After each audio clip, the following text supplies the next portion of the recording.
Alright guys, time for some more Grim Dawn. This time we're tackling Act 2. So, I did a little bit of grinding in between here in our last video. Got up to 77 here, and finally equipped the Rune Dagger of Dreeg. Got that going, of course, as you saw last video. Also got some new leggings, the Demon Bone and leg plates. These give us damage types that don't really matter to us, but where it does matter is look at the armor. It's way better than our yellow pants. It also gives us some defensive ability, increases all of our armor by 8%, pierce resistance, vitality resistance, and that's about it. We put the ancient armor plate back on it. So we're still sitting at about, we're sitting a little bit better for vitality, but they're still the same. And most of our resistances are a little bit better here, like fire, but, oh yeah, I put molten skin on my boots. And I really do recommend that you have a molten skin on almost every character, even if you have max fire resistance, because of the 15% reduction in burn duration. That lowers the damage of a dot by 15%, and a lot of the fire dots that can be thrown at you they're vicious, to say the least, even with max resistance. So yeah, let's get started on Act 2 here, and we'll see how we fare. This is where our pierce resistance is really going to matter. Yeah, we're in ultimate. Alright, so here's an example of a boss fight. They kind of have me on the run a little bit.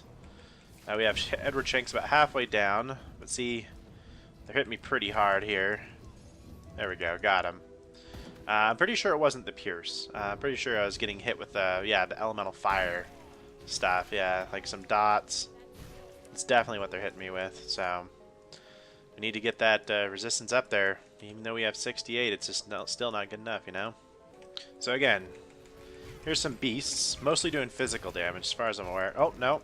See, they're doing fire and bleeding, which we have really good fire, but okay, there's some poison, and then there's internal trauma. Yeah, they're kind of screwing me up a little bit here. So let's pop a potion for defense. Wasn't sure if I'm getting critted or not. Usually your character will make a sound once you get critted.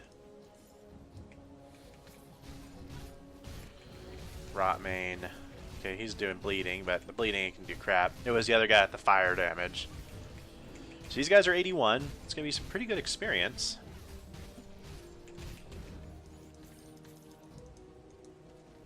Alright, up here is going to be another acid test for our character, where we fight the Blade Master. Oh, I think I'm at the wrong spot. 1 second. Alright, level 78. There we go.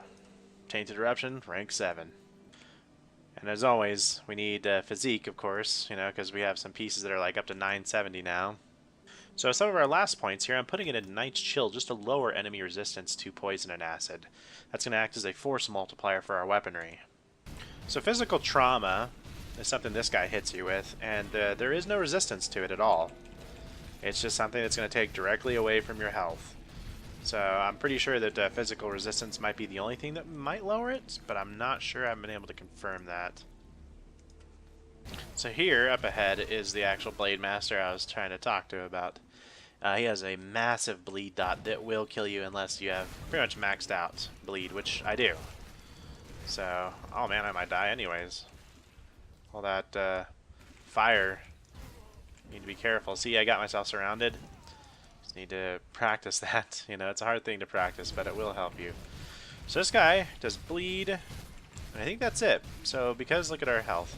Because of our bleed resistance, we're okay. Otherwise, this guy would be a real beast. And he has a decent amount of health on ultimate, but our damage is close to where it needs to be, so it wasn't that bad to kill him.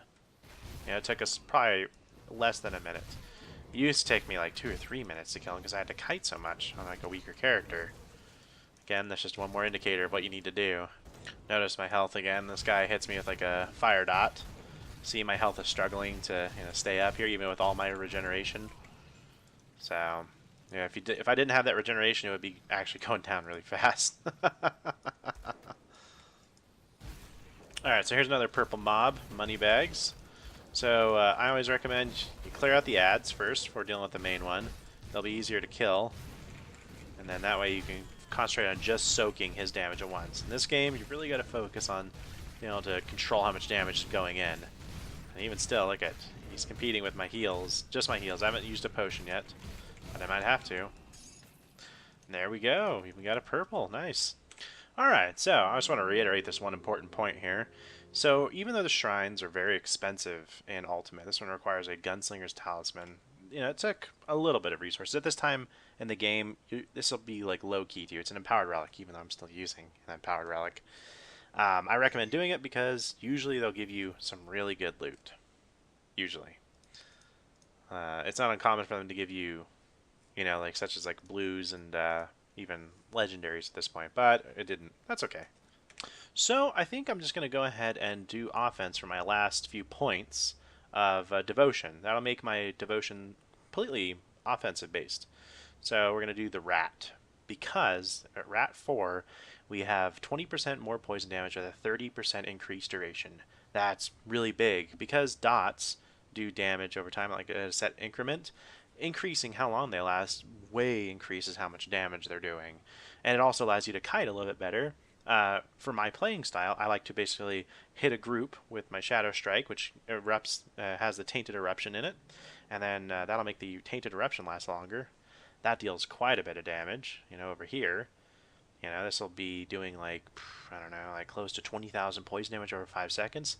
5 times, you know, 30% more is, you know, going to be at least like a second more, so that might be, you know, a couple ticks more there of damage, so that'll be really good. So let's get on it. We'll get some cunning and spirit out of it, and then a big chunk of extra poison damage to everything, as well as 24% extra poison damage to everything. Good stuff. Another purple boss. Like I said, these are great acid tests to kind of check. Now, how's my character doing? Now, he hits pretty hard. He's Aether, which, as we know, we have 42% Aether resistance, but our damage is there. So, just, you know, hit and run him, you know, as best we can. Nightblade's kind of excel in this because of Shadow Strike. If you're a ranged character, that's pretty good, but if you're a melee character, you know, you'll just, there's no road other than get more resist, you know, any way you can. Spirit ointments, do whatever you can to get through the act. You know, there's plenty of methods to temporarily boost it, even sacrificing maybe an item slot if you can at this point, just for resistances. You know, it's not a bad idea. But yeah, even these guys with Aether, like the troops, the regular mobs, like they'll still hurt pretty bad. Contrast it with something like these guys, even though I'm surrounded and taking a ton of physical damage, you know, the poison damage they're inflicting because of my resistances, not bad at all. But these guys, again, they'll hit me much harder because it's Aether. So that's the importance here, you know, even though it's like only 40% difference there, that's a world of health for me. Alright everybody, let's do Cromley. Yeah, we're going to slap him a little bit. He'll throw his Aether Fire on the ground. Wait for him to wind up and do his thing. Now, when his shield's up, you're not really going to do much to him. I don't think it's perfect invulnerability, but it's pretty close.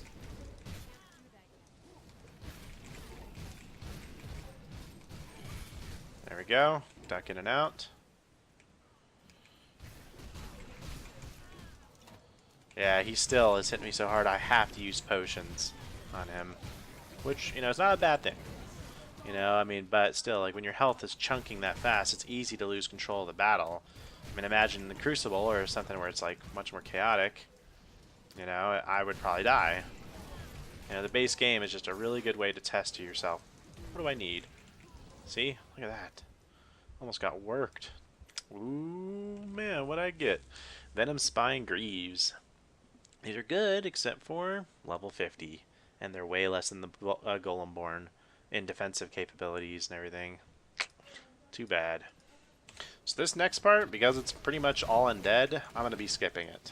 The undead are pretty tough to kill with poison sometimes. Like the elite versions of them, like, see, they'll take a while. So, and then, like, yeah, the hero versions of them, you know, they take even longer. So I'm just going to be scooting on by this for the most part. However, we still have to go through the Arcovian Undercity to get through. I'm really hoping to make it a lot easier whenever, because of my my time field here, or whatever it's called. Night's Chill from the Veil of Shadow should reduce their resistances enough to make it kind of bearable. So I'm kind of testing that out myself on this character to see how effective it is. Look at how many debuffs I have. Holy crap. That was a crap ton. Alright, so I'm kind of testing this out here. Yeah, the resistance for the undead here for poison is just so much. He's kind of going down here. Not as much as I would hope for like an orange hero, though. And he's smacking me around pretty good.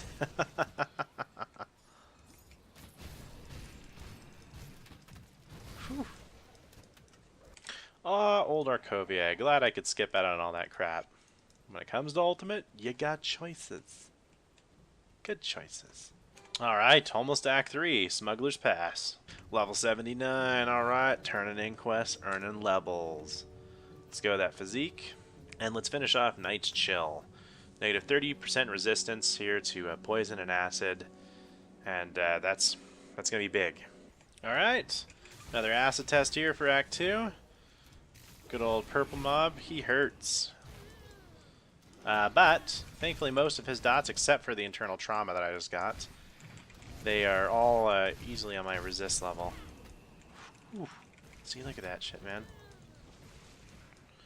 You just gotta dodge in and out against that internal trauma, unless you have like a pretty high, like, I would say like a 20 to 30%, you know, physical resist, at least. And I think I have close to that. But I know I've gotten rid of some of it, so I'll have to take a look here. There we go, now we'll go in. Get him! Dodge back in, put the dots back on him. There we go. Not bad. That was probably at least a minute, over a minute, you know, of fighting right there, but still doing pretty strong for Act 3. Act 4, you know, Act 3 and 4 are definitely going to put me through my paces. They're the toughest for, like, damage, you know. A lot of ethereal, a lot of vitality. Alright, Dead Man's Gulch. Alright, a lot of poison, it looks like. Does that lower my poison? Some of the debuffs I don't know by heart. Not bad. I was able to stand in a lot of his crap. Alright, now into the deeps. Mountain deeps. So I'll have the guys in here using vitality. As you can tell, my health is just going, you know, down super fast. We're still stuck at 50%. Need to get that up there. Oh, but we found a treasure trove. Hopefully something good. Usually it's recipes. Is what you'll go to them for. Nothing this time, though. Alright, here we are at Homestead. That's pretty much the end of Act 2. Pretty easy since we skipped most of the Arcovian Undercity as well as the Steps of Torment, just because I do poison damage. I'd really recommend that if you do anything that the undead are resistant to, you know, or even like demons are resistant to, you know, like just run. And yeah, you don't have to fight it. There's plenty of other monsters in the game to fight. If you're in the Crucible and you have to fight it, well, you know, tough it out. But why torture yourself if you don't have to, right? So we're going to go toe-to-toe with this guy pretty easy, it looks like, even though he's putting, like, fire dots on us. There we go. Let's get our buddies from Dead Man's Gulch. So, yeah, that is that. So, Act 2 accomplished. And I'm just going to turn in a few of the quests I have here over on the side. And that is it. So, guys, for next one, we'll go ahead and do Act 3. And I'm hoping to go ahead and get some more items just to raise our Aether and some of our elemental resistances and our vitality. That's all we really need to do, and I'm confident we can do it. See you guys on the next one.